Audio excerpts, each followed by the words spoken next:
Hello, everyone. This is Al Fadi, and I want to welcome you back to a continuation of this amazing series. Last time, we alluded to the fact that we will be discussing the 7 steps that Christoph Luxenberg used in his book to make his case in terms of proving that there are words in the Quran that can date back to not Arabic, but rather Aramaic or Syriac. And today, with me here in studio, Dr. J. Smith is going to walk us through those 7 steps, and we will show you the book one more time in case you missed it last time, because we encourage all of you to go and buy this book. Believe it or not, before it becomes basically out of stock, or maybe even after we do this series, it will not be available anymore. So who knows? So Dr. J, thank you so much again for doing this. And I see that you're holding the book in your hand. Again, if you can kindly read the name for people. It's called the Syro-Aramaic Reading of the Quran by Christoph Luxenberg. And you can get this on Amazon.com or Amazon.co.uk or whatever Amazon in your particular part of the world. Grab it while there are stocks last, because they are being bought by people from all over the world, and people are reading it. Finally, they're reading it. Since it's been out from 2000, and I think they had to reprint it, and this is 2007. So the last printing is 2007. If we completely buy up all the stocks, they're going to have to reprint it again. But until that happens, get what is available. What's the thesis of this book in general? Really, it's decoding the language of the Quran. What they wanted to do is he wanted to find out really what was in the Quran. He's following what Gunther Luning did in this book, and he wanted to take it one step further. And he said Gunther Luning was the first to go and find the hymns that are in the poetry, these Christian hymns, and he did it just by taking off the harakats and the ijabs, the dots, and just went down to the razm. Well, he said, hold on a minute, there's another problem. And that is, when you go and look at the Quran, you will find there's about 25% of the Quran that just does not make sense. Mm-hmm. You know this, I've known this, all Muslim scholars know this. Muslim scholars have had a dilemma since as long as the Quran has been written. How do you deal with this 25%, which no one understands? The Muslim scholars don't understand, the Western scholars don't understand it. Some of these are these letters that we're going to talk about later. Mysterious letters, yeah. These mysterious letters, they call them mysterious letters because they are a mystery. No one understands. There is no rhyme or reason to them. So he decided, I'm going to try to find out. They call them the dark passages. That's the name that's given to them in academic terms. The dark passages. And he said, I'd like to find out what those dark passages are. And so he went back and he did what Gunther Luning did, but he went much further than Gunther Luning. And that's what we're going to talk about now. Wonderful. Thank you so much, brother. And as everyone is watching right now, please make sure you take good notes of the things that we will be sharing. And if you run across something that maybe needs further clarification, send us an email or comment to us. But also, if you're someone, by the way, who speaks Aramaic or maybe Syriac, we welcome your feedback as well. So, brother, walk us through these 7 steps. I've got them all here. And if you go up on PfanderFilms and you go back to the 22nd of November, I unpacked them one at a time in a video that I did there with our good friend, Thomas Alexander. That's gone over 100,000 people have. And that's important, folks, because we piggyback on each other here. So please go for the larger explanation of this. End of November, we did this. Over 100,000 people have watched because this is so dynamic. And the first thing, now let me just say this also to people who are watching. Whenever I do a video, I actually I do an outline of whatever's in that video in the description box. I'm given 800 words, and sometimes I fill up every one of those 800 words. So most of everything that's on the video will be there in the description box. I do that intentionally because I'm hearing an awful lot of you are saying, this is great stuff, but I can't remember it. By the time I end, I can't remember what I've seen. And if I want to use it with other people, if I want to introduce it for Muslims, how do I do it? Can you please write this up? So I have been for the last 2 years, I have been writing everything that's in my videos is written up. It is there, ready for you to use. And I'm just now, all I've done is I've taken my description boxes, and I said this too as I was coming down in the car. These are nothing than that what you can are already there on the description box. Right. So let me just read what these 7 steps are. It's in the description box. You can go and see it, grab it, learn it, give it to your Muslim friends. You Muslims, show it to your imams, show it to your scholars, and say, Luxembourg has done you a favor, because he has gone back and he has taken the onion and he's peeled it. He has peeled it. Or, as we have been saying, he has sifted it. He has taken and he's put it through the sifter. And this is called textual criticism. It is straight textual criticism. So what you're getting through is the pure stuff that we're going to go down and we're going to find out what came out the other end. When he put it through the sift, what did he find? And he took 7 different ways to get to his conclusion. Number 1, what he first did, he went to these dark passages and he went to Al-Tabari from the 10th century. And he said, what does Al-Tabari say about this verse? What does Al-Tabari say about this verse? What does Al-Tabari say about these dark passages? This is commentary. Right. This is called tafsir. He applied the Quranic, the Islamic tafsir, which is what this is a no-brainer. You always start with that because you wanted to find out what the original Arabic meaning was for each one of these words or these phrases. Right. Didn't help him very much. So that was the first layer. But some words, he got some meanings. So then he went a step further. Step number 2, he then went to the Lisan al-Arab, which is Lisan al-Arab, yeah. This is from 1290. This is Ibn Manzur's dictionary, Arabic dictionary. It's a very well-known dictionary, actually. But it's the 13th century. That's the unfortunate thing. But it's way much later because the Quran was supposedly written in the 7th and 8th century, right? And that's interesting you bring this up, by the way. Remember the word that our friend Shabir Ali picked on when you and I were doing a study on some of the variant readings in chapter 98. And he was using Lisan al-Arab, which I felt was a joke, actually, to rely on something later that was trying to reinterpret things. So I'm glad you brought the date up, actually. Boy, those are good-looking threads you're wearing. What have I just said? Yeah. That would make no sense in the 1920s or the 1950s or even the 1960s. Those are gorgeous-looking threads you're wearing. Yeah. But today, we know those are great-looking clothes. The word thread, look at the word gay. We say he's a gay man. You look at the old movies. It was being used. Anybody who's a gay man means he was happy. You say he's a gay man today, and gay is a completely different meaning. It means he's a homosexual.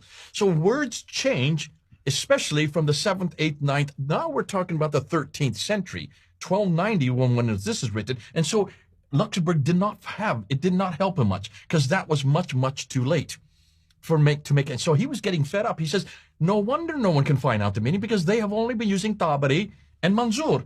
And Manzur is much too late and Al-Tabari is too late. You've got to go to something else. So what he did next, this is number 3.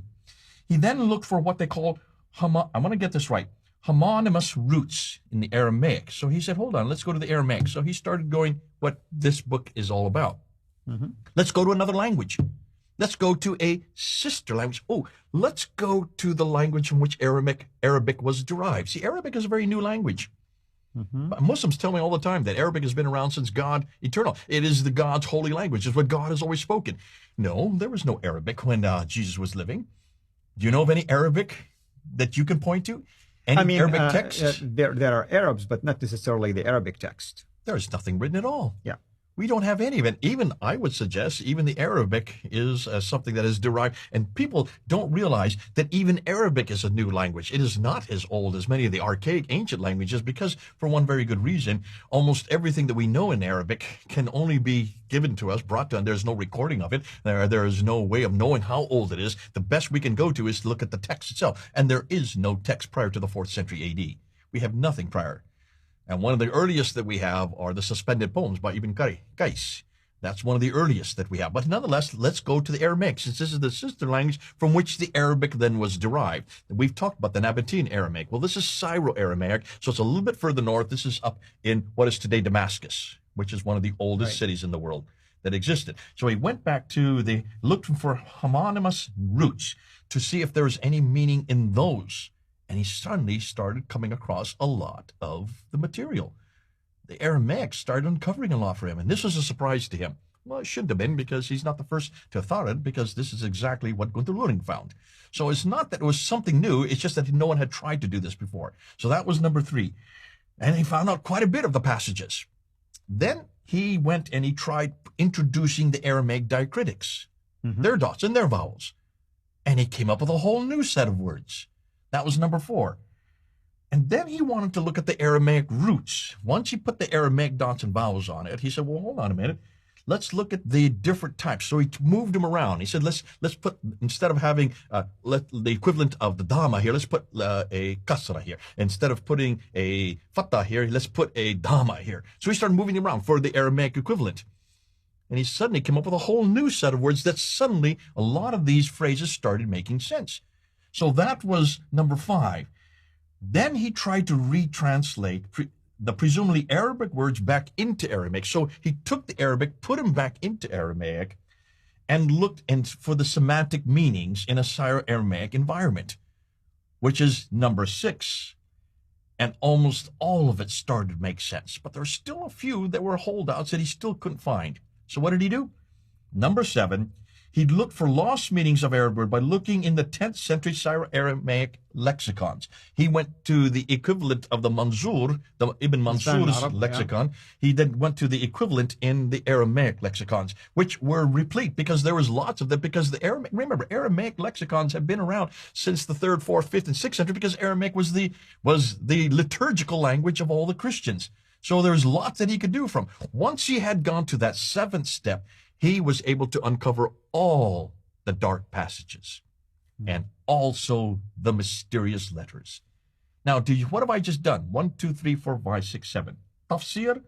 You go to the tafsir. Sorry, you start with the tafsir, then you go to the Lisan al-Arab, which is the dictionary. Then you go down to the homonymous roots. You go through the diacritics. Then you look for Aramaic equivalent in diacritics. Then you retranslate it back into Aramaic. And then finally you go to the lexicon, the Aramaic lexicon. By doing this, now this is straight textual criticism. He didn't make this up. We do this whenever we look at something that's been translated from one language to another or coming out of deriving from one text to another. You always go through this process. It's not something that he created out of nihilo. This was actually ex nihilo, excuse me. This was actually straight textual criticism. And he has been castigated. He has been vilified. He has been categorized because 1 or 2 he got wrong. That's true. He did. You go find 1 or 2 and he's corrected that since time. That's called peer review. You need to do that. That's right. But by doing that, he was able to uncover all of the 25%. What's interesting is he went to those passages that talk about the Huris. Yeah, I was going to mention he's known for that devastating discoveries that when you're talking about Hur and Ain or Huris, you're talking about grapes. Hold on a minute. Yeah. That's not what Muslims say. Of course, that's not what What's waiting for all these Muslims when they blow themselves up? And actually, in chapter 47, verse 4, and when they blow themselves up, and it says, if those who die in the cause of Allah, great shall be their reward. What reward is waiting for them? You need to go to chapter 55. You need to go to chapter 56. You need to go to chapter 76 and 75. And what do you find? These are these hurs waiting for them. These are these virginal women. Pure virgins, basically. With translucent skin. That's right. That's right. And firm breasts. That's right. What is translucent and what is firm and what is waiting for them in heaven? Hurs are in Aramaic actually grapes, which is the nectar of heaven, which is the fruit of heaven. Right.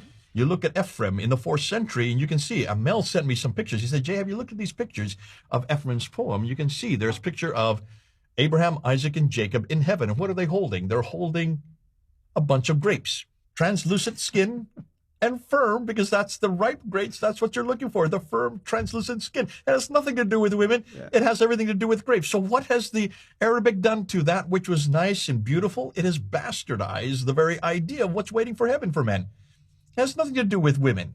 Almost everything you see in the Quran brings it back to women waiting for them. No, this is grapes that's waiting for us. As we get to heaven, we're going to get into that in the next section, looking at some other examples. I was going to say before, basically, you asked me to wait.